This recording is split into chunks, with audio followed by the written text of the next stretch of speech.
Profesor Dr. Suharsini Aritonto. Tingkat kesukaran pilihan ganda dapat dihitung dengan cara sebagai berikut. Rumus P sama dengan B per JS. P indeks kesukaran, B banyak siswa yang menjawab, JS jumlah seluruh peserta tes. Klasifikasi indeks kesukaran sebagai berikut. Soal dengan P sama dengan 0,0 sampai 0,30 adalah sukar. Soal dengan P sama dengan 0,30 sampai 0,70 adalah soal sedang. Soal dengan P sama dengan 0,70 sampai 100 adalah soal mudah. Berikut adalah analisis soal pilihan ganda kelas atas seperti contoh di PPT tersebut.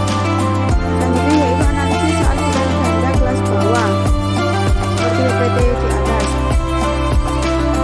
Sekarang yaitu menghitung jumlah tingkat kesukaran. Soal pertama yaitu P sama dengan B per JS.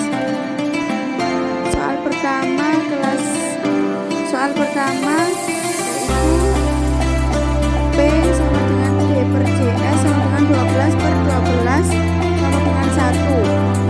Soal nomor 1 mempunyai tingkat kesukaran mudah karena 1 adalah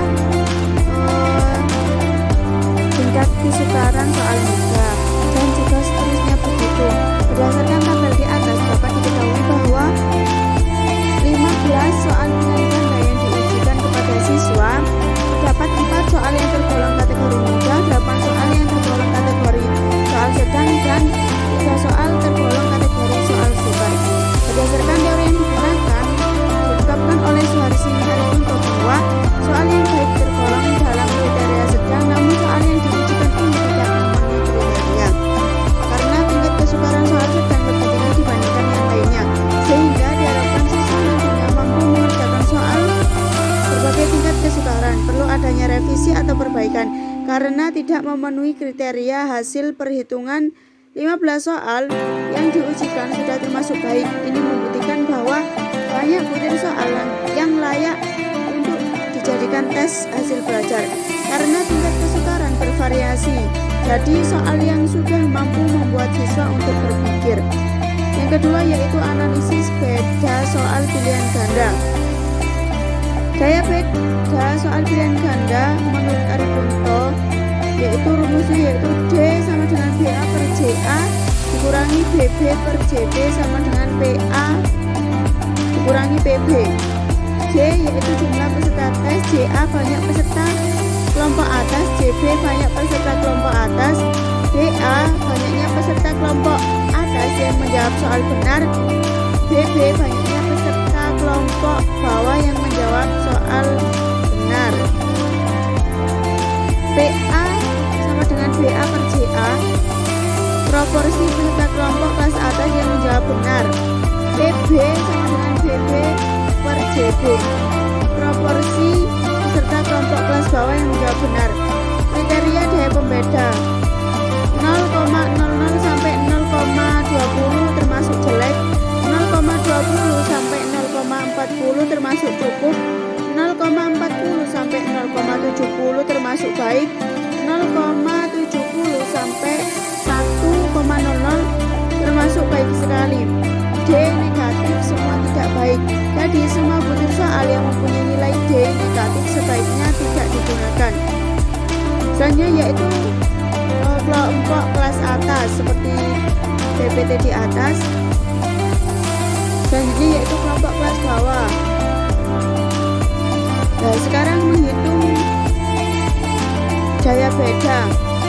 Nomor 1 diketahui JA sama dengan 3, BA sama dengan 3, JB sama dengan 3, BB sama dengan 3.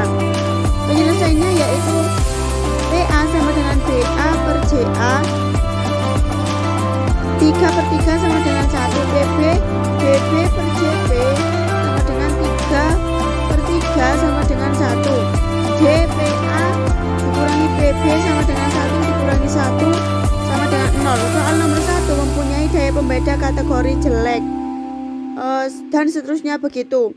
Berdasarkan tabel pemerolehan analisis daya beda di atas, Dapat diketahui dari 15 soal pilihan ganda yang diajukan kepada siswa menunjukkan bahwa daya beda butir soal pilihan ganda didominasi oleh kriteria yang baik, yaitu berjumlah 1 butir soal. Lalu kriteria jelek ada 5 soal, kriteria baik sekali ada 1 butir soal, kriteria cukup ada 8 butir soal. Selanjutnya yaitu analisis daya pengecoh soal pilihan ganda. Daya pengecoh soal pilihan ganda menurut Zainal Arifin dapat dihitung dengan cara sebagai berikut.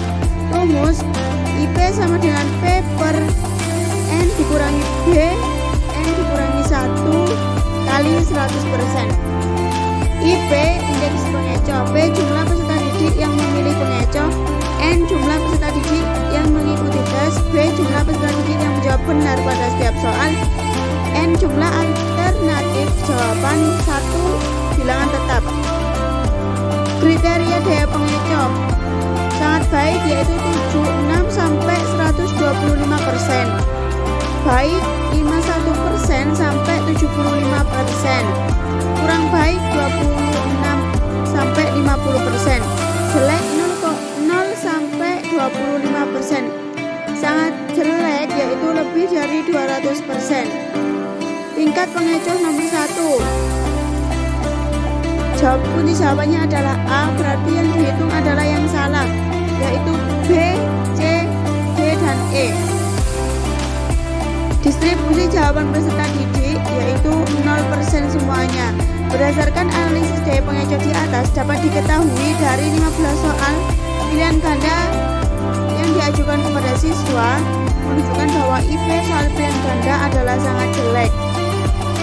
Yaitu jelek karena IP-nya 0% sampai 25% atau 176% sampai 200%.